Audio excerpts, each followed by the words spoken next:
지금까지 우리가 팔복에 대한 설교를 나누었습니다. 팔복에서 그리스도인들이 가지게 되는 이 8가지 성품은 사람이 노력해서 열심히 수양을 해서 얻게 되는 성품이 아니라 성령께서 거듭난 자에게 주시는 영적인 성품이라는 말씀을 나누었죠. 그리고 오늘 말씀인 이 13절부터 16절까지의 말씀은 그 팔복의 성품을 지닌 성도가 세상에서 어떠한 영향력을 끼치며 살게 되는가에 대한 이야기를 하는 말씀입니다.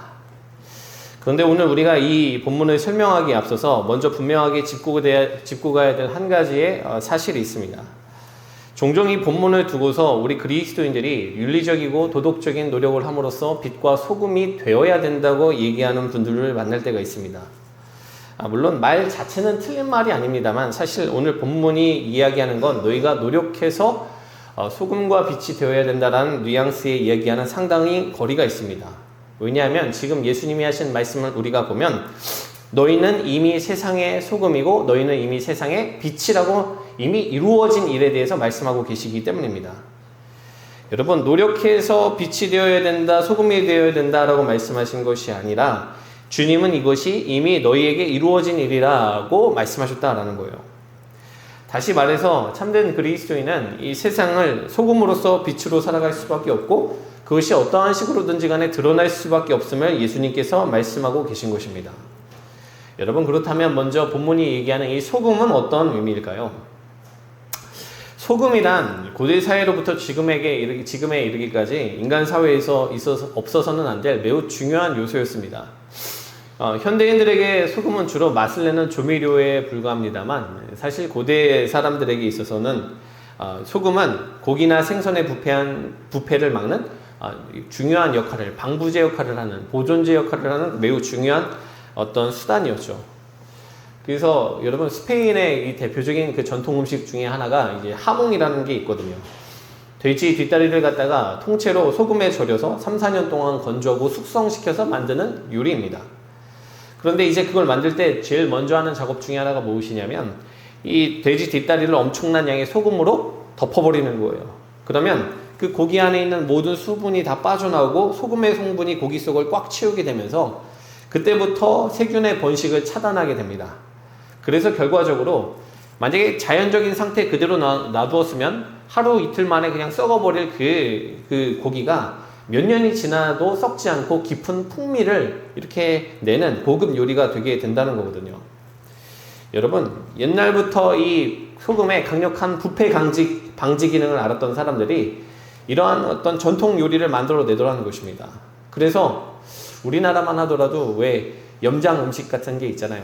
이 짜게 음식을 만들면 이게 상하고 부패하지 않는다는 걸 알아서 더운 지역일수록 더 음식이 짜지면서 소금을 통해서 부패를 방지하는 그런 일들을 우리나라도 요리를 만들면서 사용하지 않습니까?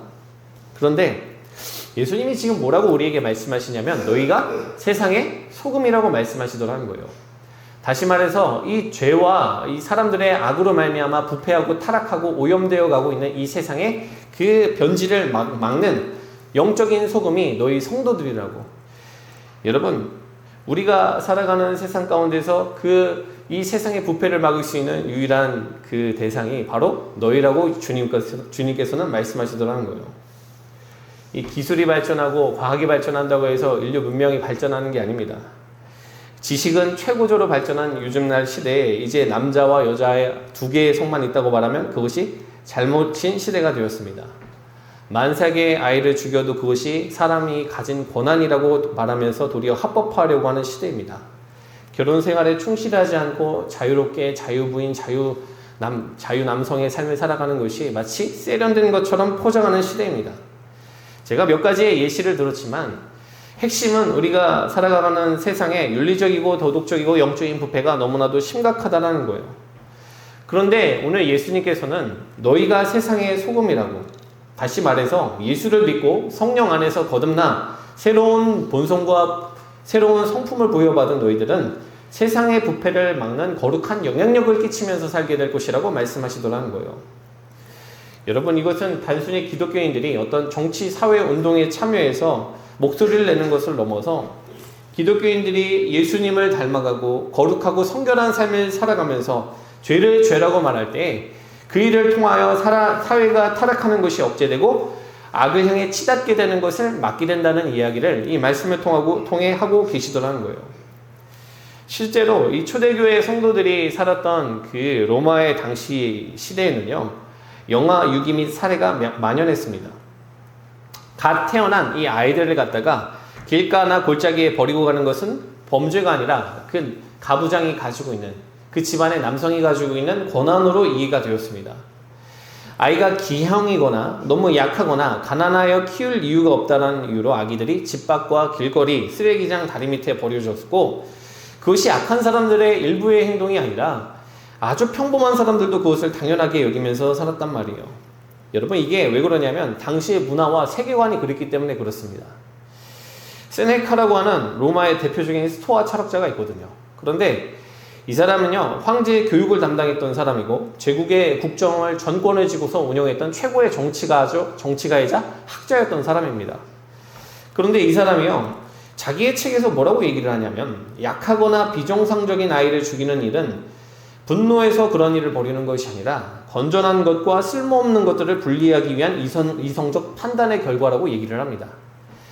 여러분 보세요. 로마에서 가장 지혜롭고 가장 문학가로서 이렇게 이름을 알려졌던 그조차도 아기가 약하거나 기형으로 태어나면 물에 수정시키는 것이 이성적 판단의 결과라고 얘기를 하더라는 거예요. 그러니 여러분, 이러한 철학자들조차도 그런 얘기를 했으니 일반 사람들이 자기가 저지르는 그 죄를 죄라고 생각했겠냐는 거예요. 이건 그냥 내 권한으로 이해가 됐던 것입니다. 그런데 초대교회 성도들을 보면요, 그러한 이 사회적인 흐름들을 이 사람들이 거부하면서 삽니다. 사람들이 원치 않는 아이는 얼마든지 버릴 수 있다고 얘기하던 시대에 그리스도인들은 기이하게도 자신들이 낳은 아이를 끝까지 책임졌습니다. 로마인들이 하찮게 여기던 생명을 그리스도인들은 귀하게 여기고 버려진 아이들을 보호하고 먹이고 입히고, 여러분, 그러한 일들을 하면서 세상과는 다른 흐름을 가지고 살았다라는 것이죠. 세상의 문화와 관습과 흐름을 따르지 아니하고 하나님이 주신 거룩한 본성과 말씀에 따라서 행동을 했더니, 그리고 마침내 그 로마의 악한 풍습과 문화가 바뀌는 거룩한 영향력을 발휘하게 되었다라는 것입니다. 여러분, 우리가 이 세상을 살아가다 보면 나도 모르게 젖어 들어갈 때가 있고 나도 모르게 그 동화되는 순간이 있습니다. 그러나 다시 한번 기억해야 될 것은, 저와 여러분은 주님이 소금으로 만들어주신 거룩한 존재임을 기억하시기를 주의 이름으로 축원합니다.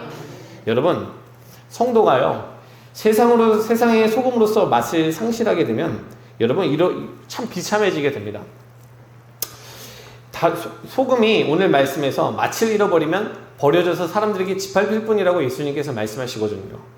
이건 어떤 의미를 가지고 있냐면, 성도가 이 세상에서 거룩한 소금으로서의 삶을 포기하고 거룩함과 구별된 삶을 살지 아니하고 세상에 동화되어 버리고 거기에 그냥 휩쓸려가는 존재가 되어버리면, 그때부터 사람들이 그 그리스도인들을 더 이상 존중히 여기지 아니하고 여러분 멸시하게 되고 가치도 없는 존재로 여기며 짓밟게 된다는 거예요.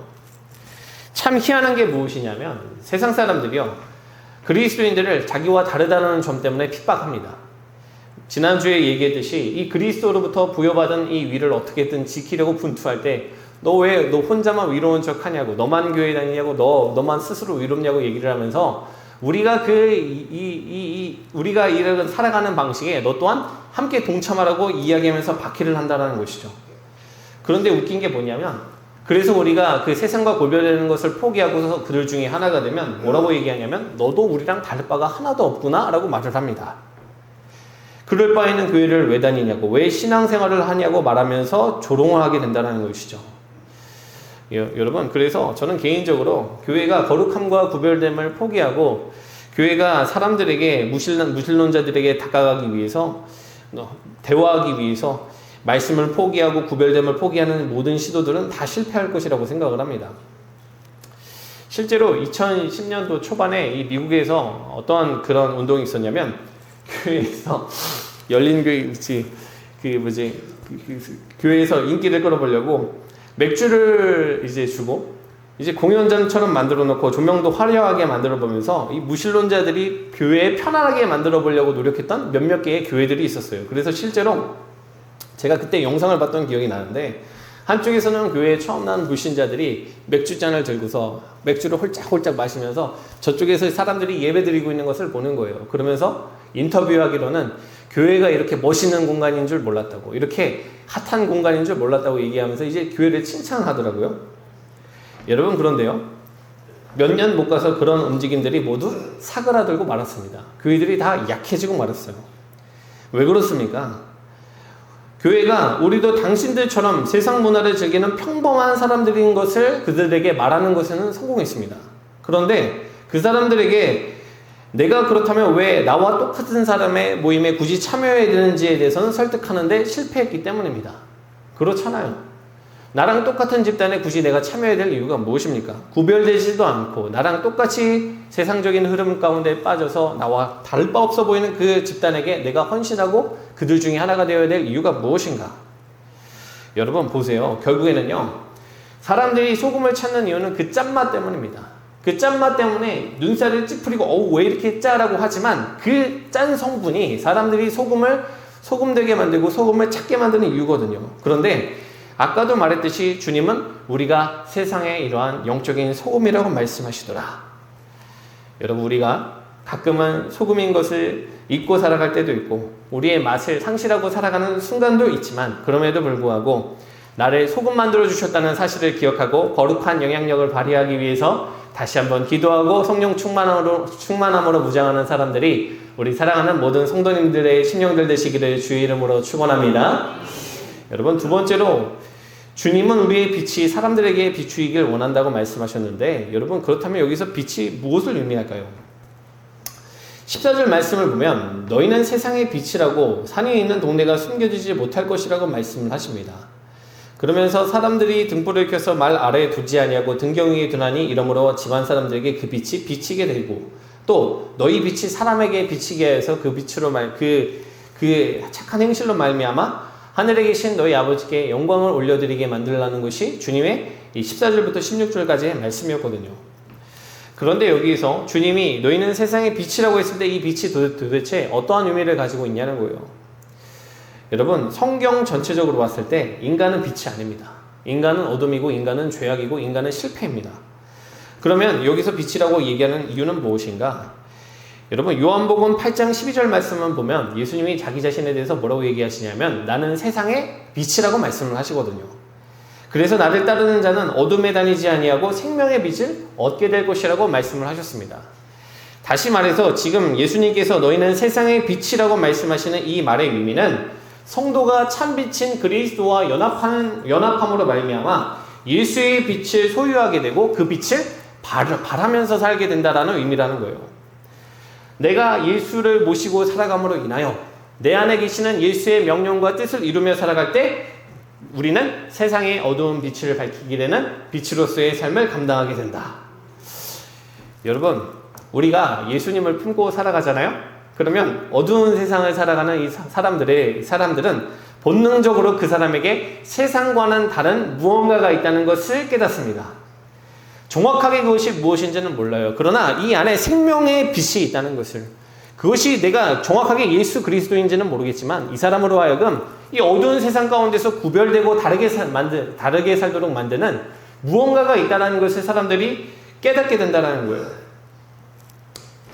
제가 예전에 춘천에서 청년부 사역을 감당했을 때 그 대학병원에서 간호사로 이렇게 일을 하고 있는 몇 명의 여자 청년들이 있었습니다. 그런데 그 중에서는 이제 여러분 간호사들이요, 대학병원 간호사들이 정말 고생이 많습니다. 특히 교대 근무하는 사람들은 제정신으로 살기가 힘들어요. 일도 너무나 고되는데 밤낮이 계속해서 바뀌니까 정말 쉽지 않거든요. 그러니까 여러분, 사람이 이렇게 육체적으로 한계에 무달리게 되면 이게 굉장히 이제 사람이 어쩔 수 없이 신경질적으로 변하고 이렇게 화가 많아지지 않습니까? 그런데 한 번은 그 간호사 친구들 중에 한 명에게 어떤 사람이 그런 얘기를 했다는 거예요. 믿지 않는 간호사 선생님인데 자기보다 나이가 많은 분이라고 합니다. 그런데 이 청년 간호사 선생님에게 와가지고는 자기는 무엇 때문에 다른 사람과 그렇게 다르게 살 수 있냐고 묻더라는 거예요. 보통 이 다른 간호사 선생님들이 일반적으로 스트레스를 너무나 받으면 공격적으로 변하거나 아니면 좀 어긋장을 놓거나 무언가 이 사람들을 딱 봤을 때도 저 사람 지금 화가 나 있구나 이렇게 티가 나는 경우가 있는데, 왜 당신은 밝냐고, 무엇이 당신을 그렇게 만드냐고 질문을 하더라는 거예요.